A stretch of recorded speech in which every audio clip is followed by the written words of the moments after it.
Bueno, vamos a hacer la unidad 17, ¿era? Sí, 17. Estado e iglesias. Como saben, a partir de la Constitución del 92, ¿verdad? La religión católica deja de ser la religión oficial. Hay una separación entre el Estado y la iglesia ya, ¿verdad? Dice, Estado de iglesia, sistema de relacionamiento. El Concilio Vaticano ubicó con claridad el relacionamiento de la iglesia-Estado a partir de la autonomía y el respeto mutuo de ambas sociedades. De ahí que parezca muy puesto en razón narrar que las relaciones deben colocarse bajo el signo de la buena voluntad y la colaboración recíproca. La Constitución sobre la Iglesia en el mundo actual, dice, en el número 76 desarrolla este tema ampliamente, dice, ¿verdad? O sea, lo que quiere decir es que anteriormente, hablando del antecedente histórico, la Iglesia tenía mucha influencia sobre los estados, ¿verdad? Esto, bueno, naturalmente fue modificándose, ¿verdad? Hasta el punto de que hay una separación ya de la iglesia con respecto al Estado. O sea, no hay ninguna injerencia de la iglesia sobre el Estado. Esto está expresado en la Constitución. Sería bueno tener en cuenta, dice, la enseñanza y la experiencia de la iglesia en la materia. El Estado como la iglesia cumplirán mejor su papel si mantienen su independencia y buscan entre sí una sana colaboración. No que el Estado se meta en la iglesia ni que la iglesia se meta en asuntos de Estado. No. Eso de la doctrina de, ¿cómo se llamaba este? De la teología de la liberación y eso, nada que verlo. La iglesia espera de la nueva constitución su reconocimiento como sociedad religiosa, de derecho público y el espacio de libertad que le es debido para el cumplimiento de su misión. Entiende indispensable que se respete su capacidad de organizar su propia vida sin la injerencia del poder civil. O sea, la Constitución reconoce la existencia de un credo, de una práctica religiosa y respeta las libertades de personas. Por eso es que existe la libertad de confesión, libertad religiosa en el Paraguay. Reconoce que el ser humano tiene esa libertad, ¿verdad? Entonces reconoce la capacidad que cada uno tiene de organizarse y de practicar la religión que quiera, ¿verdad? Ese respeto comprende su autonomía interna, su libertad de acción y de organización en orden a la promoción humana y a la labor asistencial. Igualmente, en su labor pastoral, desde el culto, la libertad de enseñanza y el testimonio de la fe, hasta el derecho de enjuiciar y de proclamar públicamente las exigencias de la moral y de la religión con respecto a los asuntos temporales. A la iglesia le interesa más el bien común, la justicia, la verdad, la concordia, la reconciliación y el espíritu fraterno. O sea, vamos a hablar entonces de que la iglesia es autónoma y que también el Estado es autónomo. Cada uno tiene sus leyes, la iglesia leyes de carácter moral, no coercitivas, y el Estado leyes de carácter obligatorio que sí imponen un castigo, ¿verdad? Y no hay una intromisión por parte del Estado en leyes de la iglesia y como así también no hay intromisión de leyes de la iglesia en el Estado. Antecedentes históricos. En la Constitución de 1870 establece la oficialidad de la religión católica apostólica romana. O sea, el Estado paraguayo en ese momento era católico apostólico romano. En la Constitución del 67, la religión católica dice, también se declara, ¿verdad? Católica en la apostólica romana, ¿verdad? En la Constitución vigente, que es la de 92, hay ya libertad de culto, ¿verdad? Dice la Constitución del 92, en cuanto a la religión o culto, se encuentra establecido en el artículo 24, 74 y 82. ¿Qué dice? Ninguna confesión tendrá carácter oficial. Las relaciones del Estado con la Iglesia Católica se basan en la independencia, cooperación y autonomía. Se garantizan la independencia y la autonomía de las iglesias y confesiones religiosas sin más limitaciones que las impuestas en esta Constitución y las leyes. Claro, o sea, para el Estado paraguayo un Estado laico. El Estado paraguayo no tiene una religión oficial y permite la libertad de culto, ¿verdad? En cuanto a la confesionalidad del Estado, dice, La iglesia no quiere confundir al pueblo ni confundirse con el Estado. Quiere guardar su identidad y procurar una imagen que sea testimonio de la misión que Cristo le encomendó y que desea cumplir de la mejor manera posible. Me siento pastor hablando de esto. No juzga que sea necesaria la separación violenta ni traumatizante. Si la ley fundamental de la fe ansía a la confesionalidad del Estado por juzgarla más adecuada a la realidad actual, la Iglesia no es un problema capital. En cuanto a los asuntos de interés común entre la Iglesia y el Estado, tratándose en base a acuerdos bilaterales, así se cumple el principio de mutuo respeto y colaboración que anhelamos vivamente. El Estado es una persona jurídica y las personas jurídicas no pueden tener religión. Su voluntad se expresa únicamente a través de su representante. Claro, muy interesante la lógica, ¿verdad? En cuanto a la confesionalidad del Estado. El Estado es una persona jurídica, no tiene religión, porque el Estado actúa a través del representante, ¿verdad?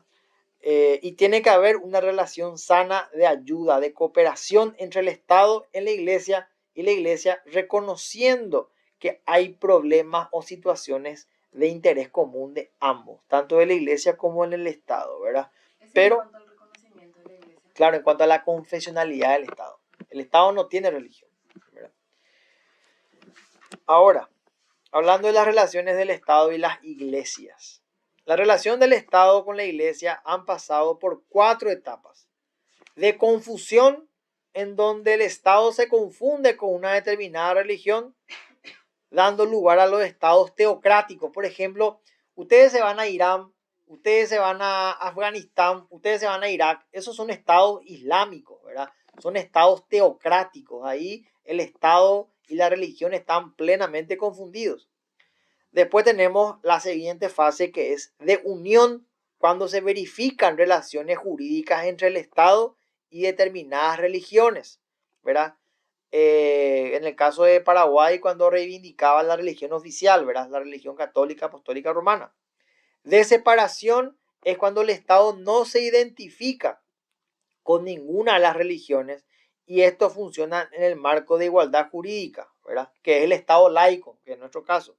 De cooperación, cuando el Estado, dentro de la igualdad y de respeto a las religiones, establece un vínculo de cooperación con determinadas iglesias.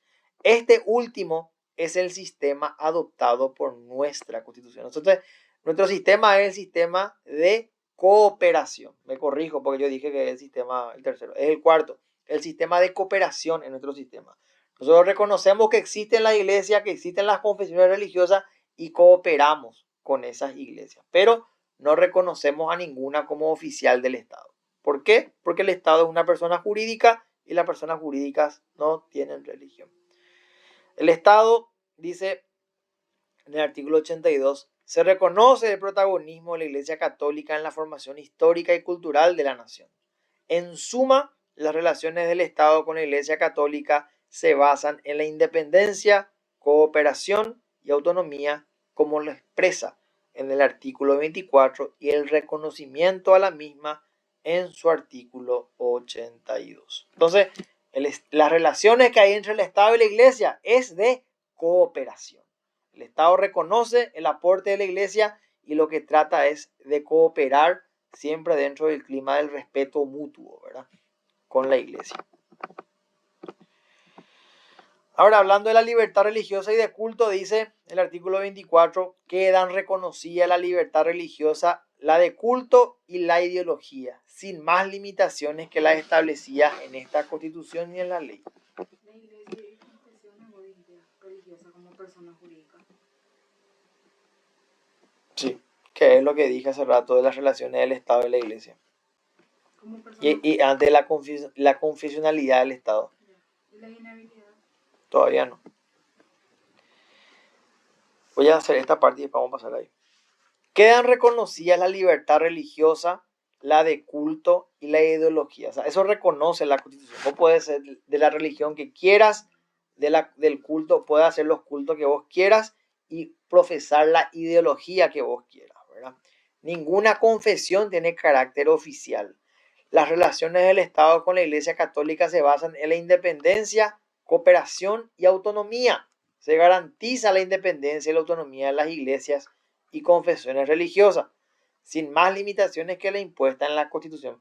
Por eso es que antes no había CFA, eso, ¿verdad? Se fue mi general, ahí aparecieron toda la iglesia. Nadie puede ser molestado, indagado u obligado a declarar por causa de sus creencias o de su ideología. Cada iglesia que hay ahora.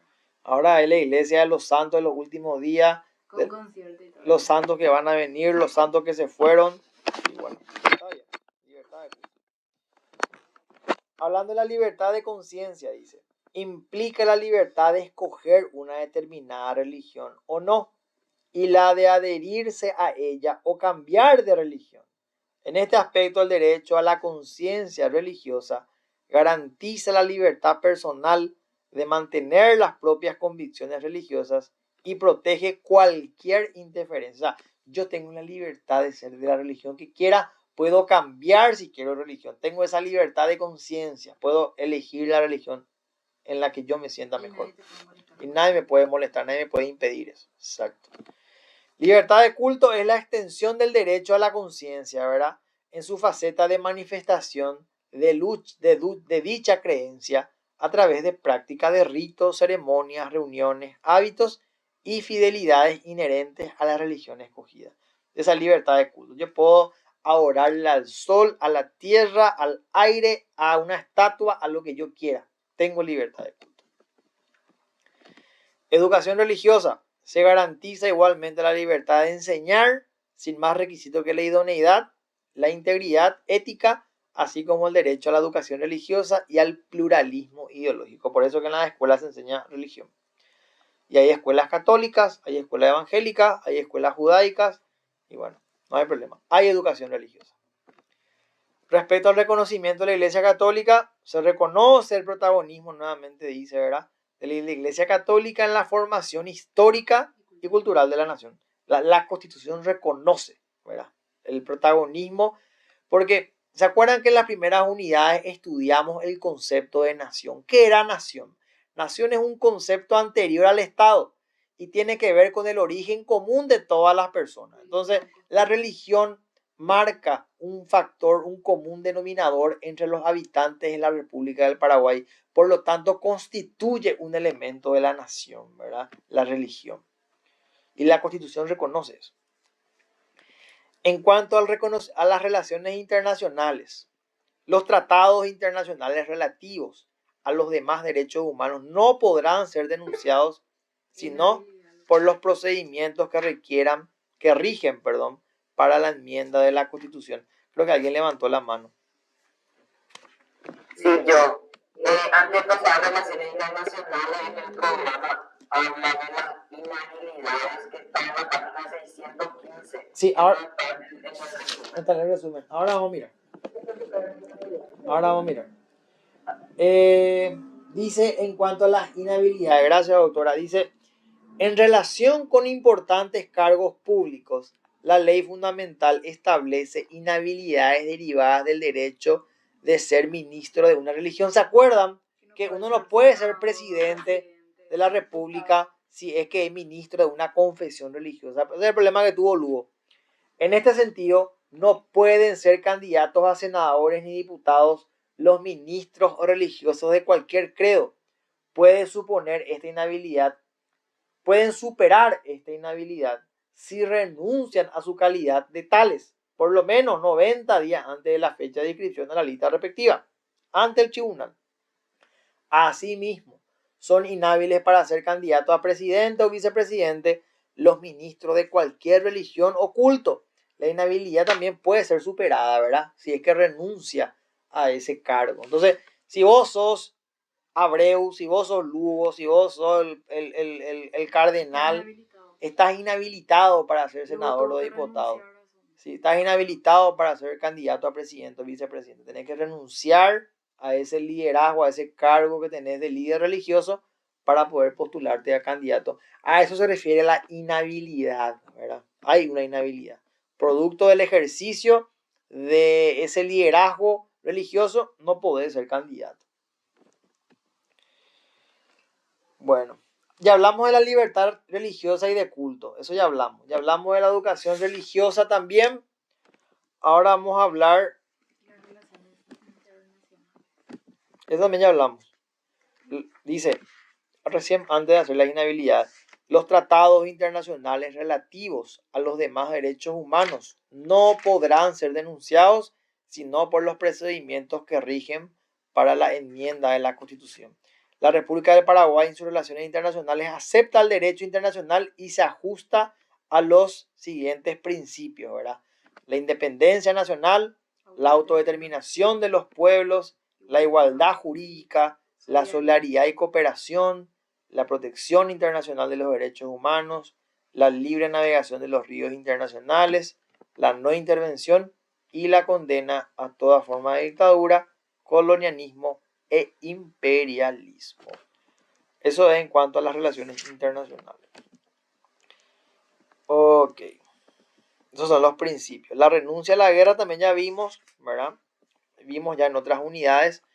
La República del Paraguay renuncia a la guerra como mecanismo de resolución de conflictos, pero reivindica el principio de la legítima defensa. Claro que sí. Esta declaración es compatible con los derechos y obligaciones del Paraguay en su carácter de miembro de la ONU y de la OEA, como parte de los tratados de integración. Renunciamos a la guerra, pero reivindicamos el derecho a la defensa, a la legítima defensa. Buenos Aires. Ya hablamos también de la denuncia de los tratados relativos a derechos humanos. ¿Por qué hablamos de denuncia? Si Paraguay quiere retirarse de un tratado que es relativo a derechos humanos, tiene que hacerse por los procedimientos establecidos para la enmienda de una constitución, ¿verdad? O sea, es un procedimiento muy complejo para retirarnos de un tratado que es relativo a derechos humanos. Por ejemplo, si se quiere legalizar el aborto, tenemos que retirarnos del tratado, del Pacto de San José de Costa Rica. ¿Cómo hacemos eso? Mediante el procedimiento de la enmienda de la Constitución. O sea, mayoría absoluta, creo que era de 2/3 en ambas cámaras y se llama referéndum. Muy complejo. Después hablamos de tratados suscritos por un gobierno usurpador. ¿Se acuerdan de esto? ¿Verdad? Que hablábamos de los tratados suscritos por un usurpador. No son válidos. El Paraguay no reconoce los tratados que haya celebrado, ¿verdad? O que haya suscrito por un gobierno usurpador. O sea, si viene el INOO y toma el poder mediante un golpe de Estado y suscribe tratados con otro Estado, esos tratados no son legítimos. El Paraguay no reconoce esos tratados ni esas obligaciones que vayan a emerger a partir de la celebración de esos tratados, ¿verdad? Cuando hablamos del orden jurídico supranacional, Paraguay reconoce la igualdad jurídica de los estados, reconoce y admite la existencia de un orden jurídico supranacional que garantice la vigencia de los derechos humanos. ¿Se acuerdan de las ius cogens, normas imperativas, ¿verdad? Relativas siempre a derechos fundamentales, ¿verdad? Ok. Paraguay reconoce entonces la existencia de un orden jurídico supranacional. Reconoce por el principio de igualdad jurídica de los estados, ¿verdad? Después vamos a hablar del Parlamento del Mercosur. No está eso en el resumen.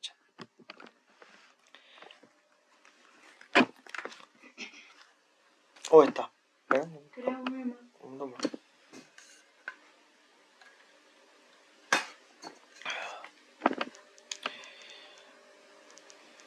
Renuncia a la guerra, no está tratado el Mercosur. Bueno, Parlamento del Mercosur, página 633, dice: de acuerdo con el protocolo constitutivo del Parlamento del Mercosur, ¿se acuerdan del Parlasur? Dicho órgano está integrado por representantes elegidos por los ciudadanos de los respectivos estados partes, mediante sufragio directo. Hablando de esto, creo que esto se va a extinguir. Creo que van a el Parlasur. No hacen nada. ¿Se acuerdan de ese parlasuriano paraguayo ahí que estoy contento porque quiero ayudar a mi país? No, El Parlamento del Mercosur tiene un mandato de 4 años y pueden ser reelectos. Los candidatos deben reunir los requisitos para ser diputados. ¿Cuáles eran los requisitos para ser diputado? Paraguayo, Natural, 25 años y también tenían que tener pleno ejercicio de derechos políticos civiles y políticos. Muy bien. El ejercicio de cargo de parlamentario es incompatible con el desempeño de un mandato o cargo legislativo o ejecutivo en los estados partes, así como con el desempeño de cargo de los demás órganos del Mercosur. O sea, si vos sos parlasuriano, no podés ejercer otro cargo legislativo o ejecutivo dentro de tu estado. No podés. Solamente podés ser parlasuriano. Son aplicables asimismo las demás incompatibilidades establecidas en la legislación del Estado parte. O sea, un parlasuriano paraguayo no puede ser empresario paraguayo, no puede trabajar en la ANDE, no puede trabajar en una empresa privada, no puede. Solamente puede ser profesor o dedicarse a la investigación, ¿verdad? Si es parlasuriano, entonces. O sea, las mismas incompatibilidades para un procurador, para un presidente, para un legislador, también aplican para un miembro del Parlamento del Mercosur. En representación del Paraguay integran dicho órgano 18 parlamentarios. Yo no le conozco a ninguno. 18 parlamentarios. Señora. Acá hablamos de los parlasurianos todavía, ¿no? Yo tengo una amiga que era parlasuriana hasta hace poco. Pero, decime un poco, ella, por ejemplo, era decana de su facultad, que es dueña, ¿verdad? Y eso, por ejemplo, ¿aplica o no aplica? Sí, es una incompatibilidad, porque ahora, si se dedicaba a la docencia, ahí tengo una ignorancia, ¿verdad? No sé si ser decano es ser docente. No sé, porque ¿Por qué te pregunto? Porque acuérdate que las universidades estaban en estos conflictos de habilitación, entendemos, para este tráfico de influencia, claro. Es decana. Sí. Yo no sé si el decano es docente. Ignoro esa condición, ¿verdad? Creo que no.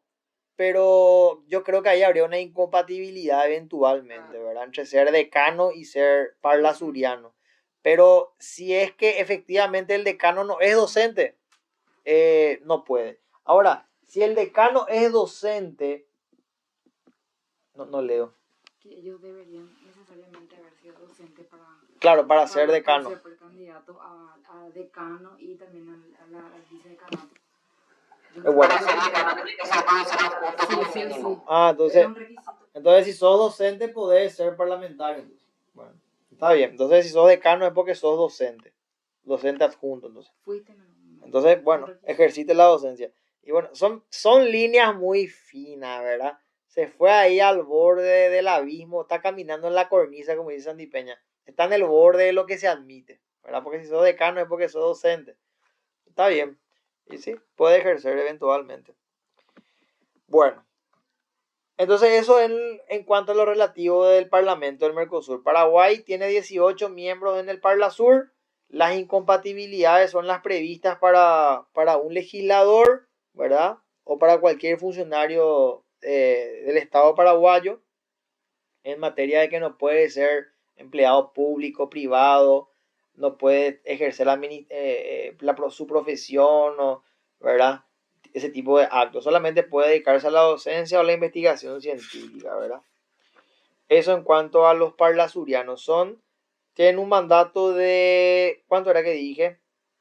5 años, creo que mencioné que duraban en el cargo.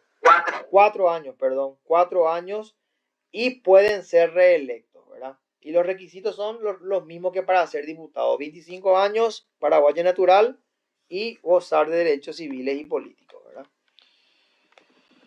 Bueno. Derecho de asilo. Ya, eso le pasa que estoy leyendo internacional.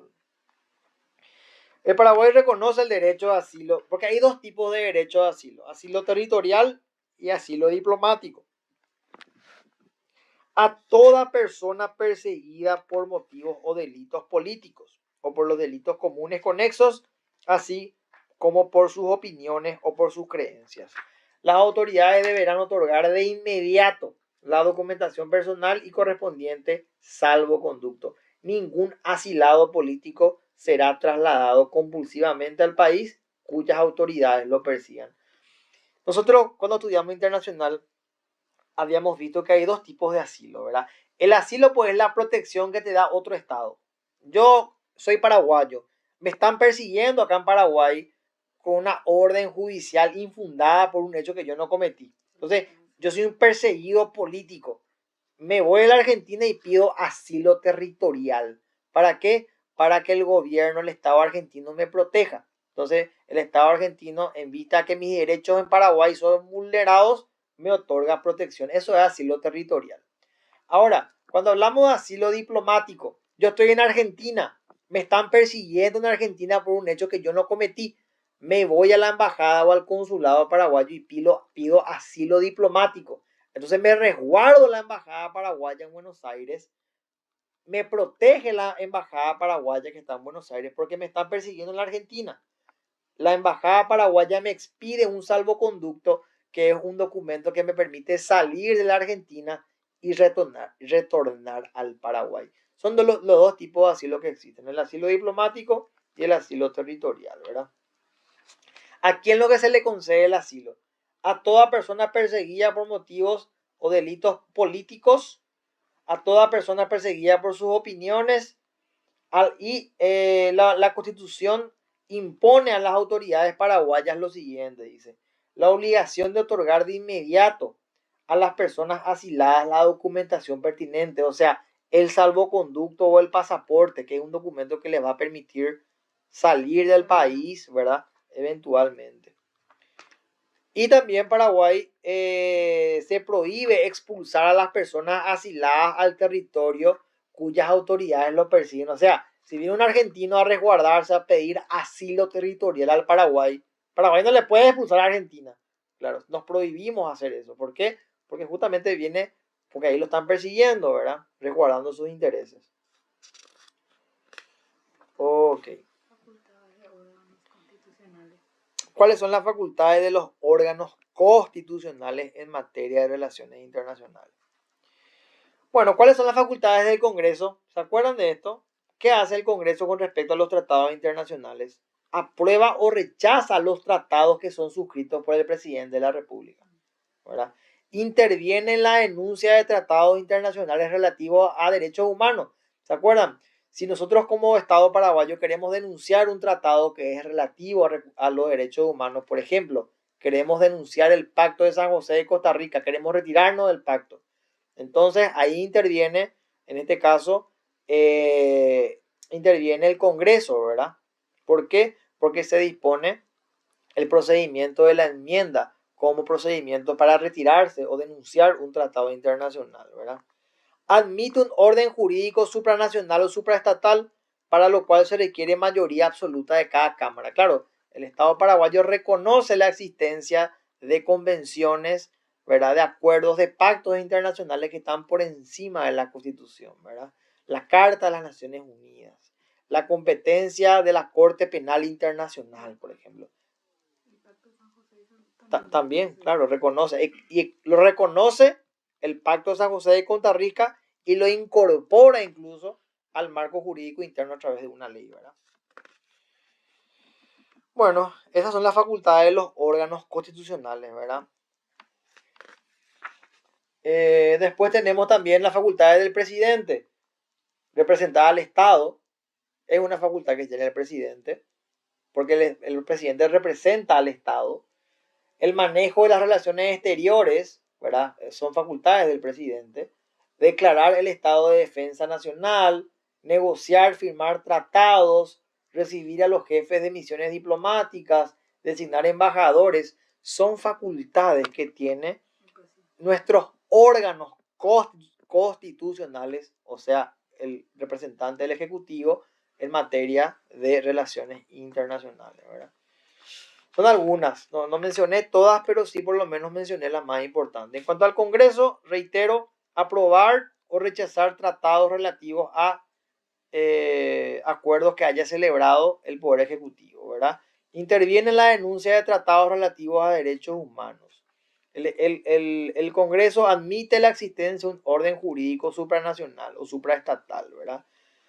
El Congreso autoriza la entrada de Fuerzas Armadas extranjeras, autoriza al presidente a declarar el estado de defensa nacional, por ejemplo, ¿verdad? La Cámara de Senadores inicia la consideración para tratar un proyecto de ley relativo a la aprobación de un tratado que fue suscrito por un presidente, por ejemplo, ¿verdad? El presidente mismo representa al Estado. Esas son las facultades que tenemos o que tienen los organismos constitucionales en materia de relaciones internacionales, ¿verdad? El manejo de las relaciones exteriores, que está bajo la facultad del presidente, ¿verdad? Negociar, firmar tratados, recibirle a los jefes de misiones diplomáticas, designar embajadores. Todas esas son facultades constitucionales en materia de relaciones internacionales. Bueno, creo que le metimos todo lo que era de esa unidad.